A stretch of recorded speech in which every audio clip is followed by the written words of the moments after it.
La Fundación Principios de Vida presenta. Yo creo en la familia que Dios me dio. Yo creo porque en ella existe amor. Yo creo en la familia porque con ella cambiará mi nación. Yo creo en la familia que Dios me dio. Yo creo porque en ella existe amor. Yo creo en la familia porque con ella cambiará mi nación.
La incidencia del abuso sexual infantil realmente es escalofriante. UNICEF Internacional dice que 1 de cada 3 niños antes de completar su desarrollo puberal, es decir, antes de terminar su adolescencia, va a ser abusado.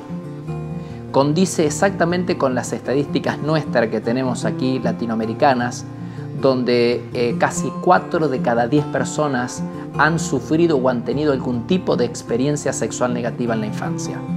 Ese tipo de experiencia negativa puede ser tanto una violación, como puede ser un manoseo, como haber expuesto al niño a material pornográfico. Es decir, hay un sinfín de espectros que pueden conducir a lo que es un abuso sexual infantil. No es solamente cuando hay penetración o violación, sino que un simple manoseo podría ocasionar traumas en ese niño.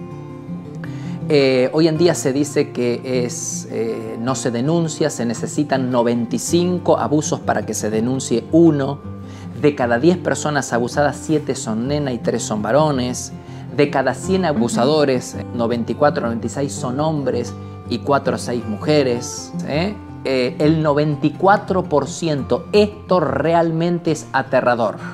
No solo que realmente sorprende que 4 de cada 10 sean abusados, sino que el 94% de los abusadores son personas que el niño conoce, familiar, conocido o vecino.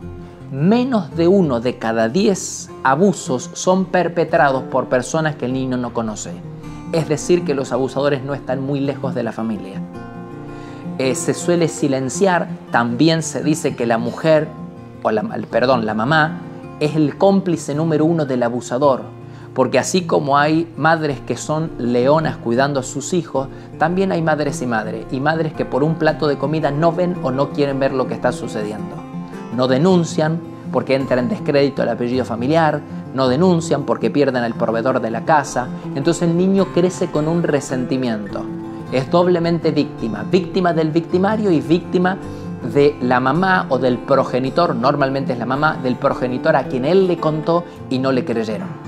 Es muy típica la reacción de que cuando el niño cuenta, el adulto no le crea y encima le pegue. Sin embargo, las estadísticas fiables a nivel mundial dicen que es muy improbable que un niño mienta. Se dice que miente o fabula entre un 3 y un 8%, es decir, que más de 9 de cada 10 niños que cuentan una situación de abuso, hay que creerle, dicen la verdad. Y cuanto más niños son, más confiable es lo que dicen.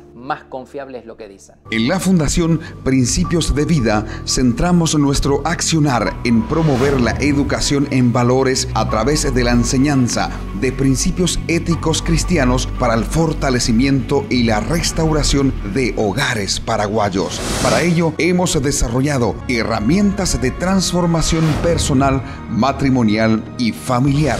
Le invitamos a ser parte de la Fundación Principios de Vida.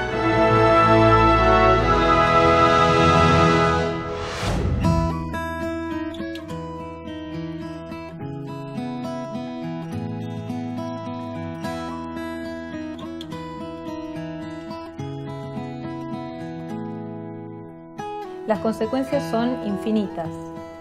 Nosotros usamos ese término para referirnos al amplio espectro de consecuencias que puede generar un abuso. Y lo interesante es que la consecuencia no está relacionada con el tipo de abuso. A veces se cree que, por ejemplo, si un niño, niña o adolescente es violado, va a tener mayor trauma que aquel que fue manoseado. Si bien para la jurisprudencia se considera más punible una violación, es decir, un abuso en el que hubo acceso carnal, desde el punto de vista psicológico no es así.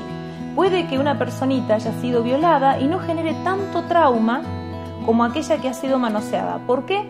Porque todo depende de cómo lo vivencia el menor, de quién es el abusador, durante cuánto tiempo ocurrió ese abuso, si fue el único perpetrador o hubo más. A veces no hubo violación, pero hubo varias personas. Entonces todo eso interviene en la hora que uno ve las consecuencias del trauma del abuso sexual infantil. ¿El trauma es el aspecto sexual? No.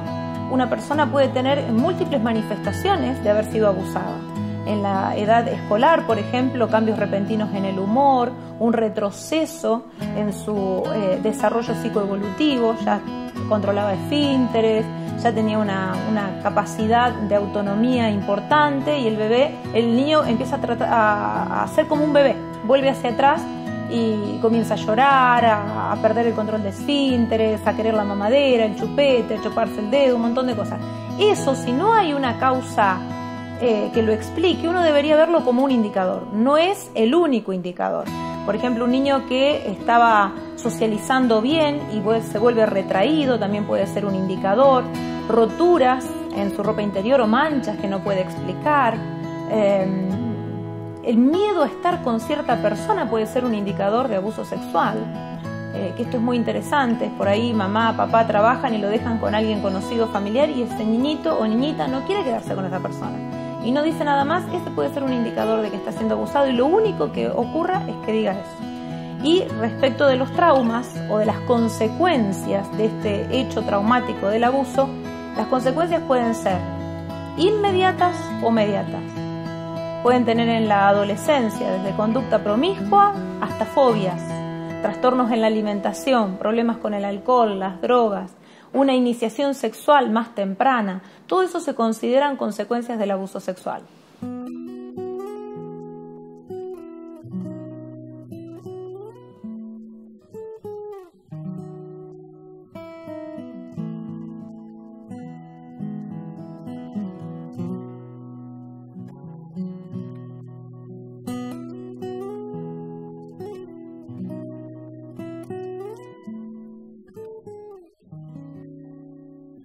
Lo ideal sería prevenir un abuso.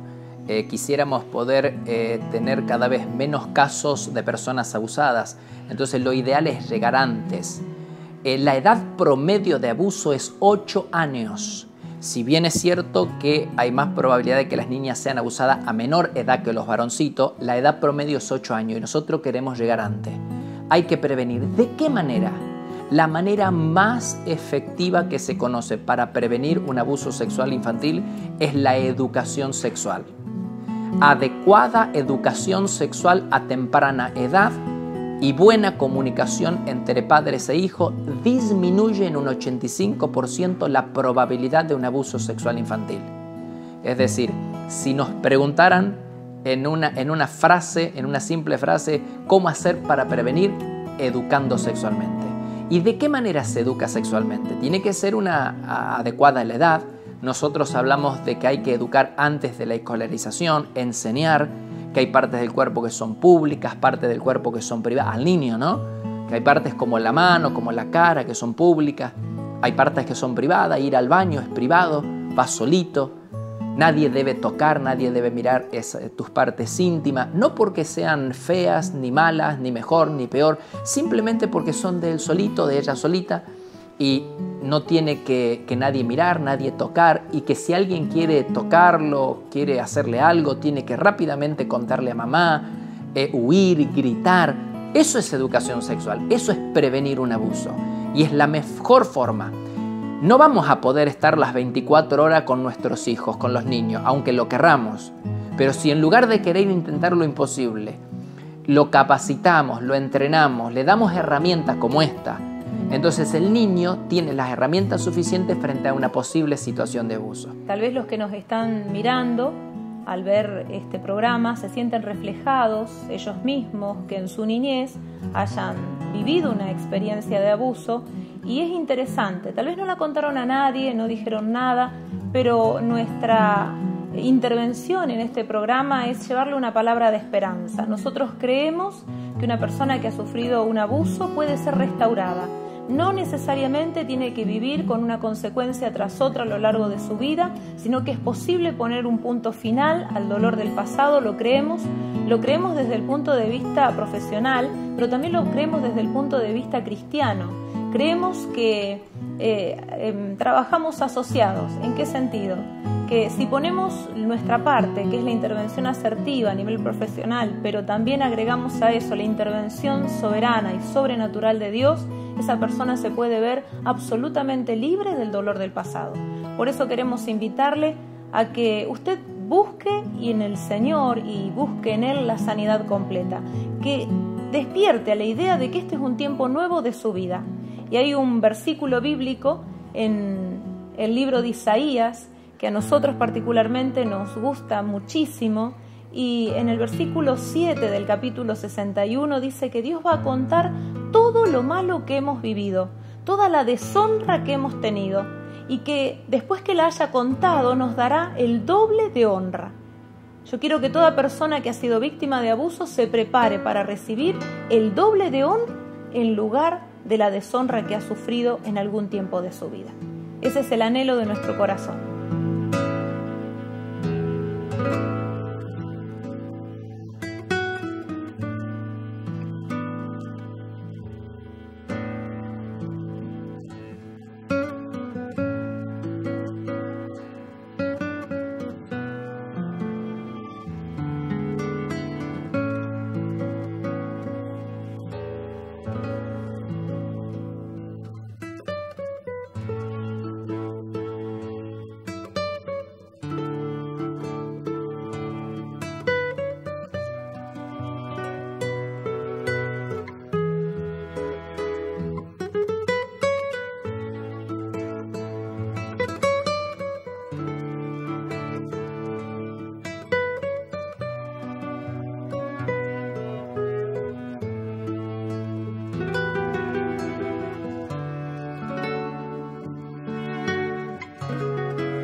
Fue una presentación de la Fundación Principios de Vida.